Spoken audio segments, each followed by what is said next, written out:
Hello बच्चों, चलिए प्रश्न को देखते हैं। प्रश्न है हमारे पास, यदि a बराबर हमें समुच्चय दे रखा है जिनके अवयव हैं 1, 2, तो हमें a का कार्तीय गुणन a के साथ कार्तीय गुणन का a के साथ कार्तीय गुणन का मान ज्ञात करना है। चलिए सर्वप्रथम हम प्रश्न के लिए मुख्य अवधारणा लिखते हैं। तो हमारे प्रश्न के लिए मुख्य अवधारणा हो जाएगी समुच्चयों का कार्तीय गुणन, जिसका दूसरा नाम होता है समुच्चयों का कार्तीय युग्म, जिसे हम उदाहरण की सहायता से समझेंगे। मान लीजिए हमारे पास a बराबर समुच्चय है जिनके अवयव हैं a, b एवं b बराबर हमारे पास समुच्चय है जिनके अवयव हैं x, y, z।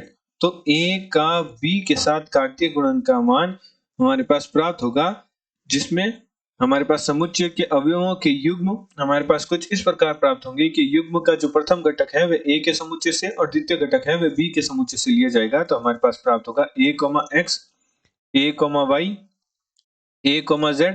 इसी प्रकार b के लिए लिखेंगे तो b, x, b, y, b, z। यदि हम b का a के साथ कार्तीय गुणन लिखना चाहें तो हमारे पास b का a के साथ कार्तीय गुणन कुछ इस प्रकार लिखा जाएगा कि अब युग्म का जो प्रथम घटक है वह अब हमारा जो युग्म का प्रथम घटक है वह b के समुच्चय से और द्वितीय घटक है वह a के समुच्चय से लिखा जाएगा। तो हमारे पास प्राप्त होगा x, a, x, b। इसी प्रकार y, a, y, b। इसी प्रकार z के लिए z, a, z, b। इस प्रकार हम a का b के साथ कार्तीय गुणन और b का a के साथ कार्तीय गुणन का मान ज्ञात करते हैं।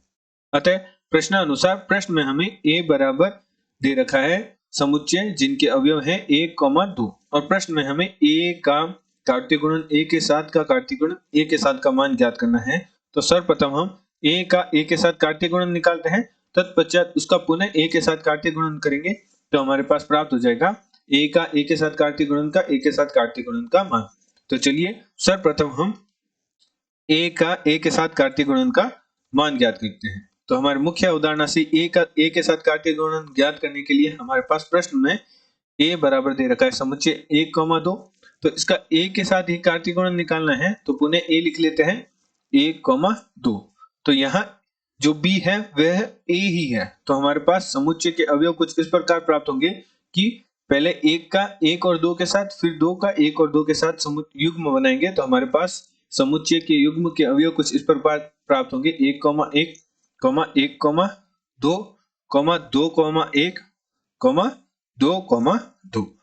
चूंकि हमें प्रश्न में a गुणा a का मान ज्ञात करना है तो हमारे पास अब हम a का कार्तीय गुणन का a के साथ का मान निकाल लिया। अब उसकी पुनः a के साथ कार्तीय गुणन करेंगे तो हमारे पास प्राप्त होंगे युग्म 1, 1 की 1 के साथ और 2 के साथ, फिर 1, 2 की 1 और 2 के साथ, फिर 2, 1 की 1 और 2 के साथ, 2, 2 की 1 और 2 के साथ युग्म बनाते हुए हमारे पास समुच्चय के अवयवों के युग्म प्राप्त होंगे 1, 1, 1।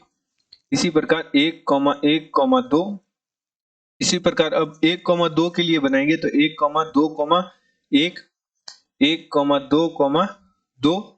इसी प्रकार 2, 1, 1, 2, 1, 2, हमने 1, 2 के लिए 1 व 2 का मान लिख लिया। 2, 1 के लिए 1 और 2 का मान लिखना है तो हमारे पास आएगा 2, 1, 2। अब हमें 2, 2 के लिए लिखना है तो 2, 2, 1 और 2, 2, 2। तो हमारे पास कुल अवयव प्राप्त होंगे 8 अवयव प्राप्त होंगे। तो जो हमारा मान प्राप्त हुआ है a का कार्तीय गुणन a का कार्तीय गुणन के साथ a का a के साथ गुणा का a के साथ गुणा का मान हमारे पास निम्न समुच्चय प्राप्त हुआ जिनके अवयव निम्न है। आशा करते हैं आपको प्रश्न काल समझ आया होगा। धन्यवाद।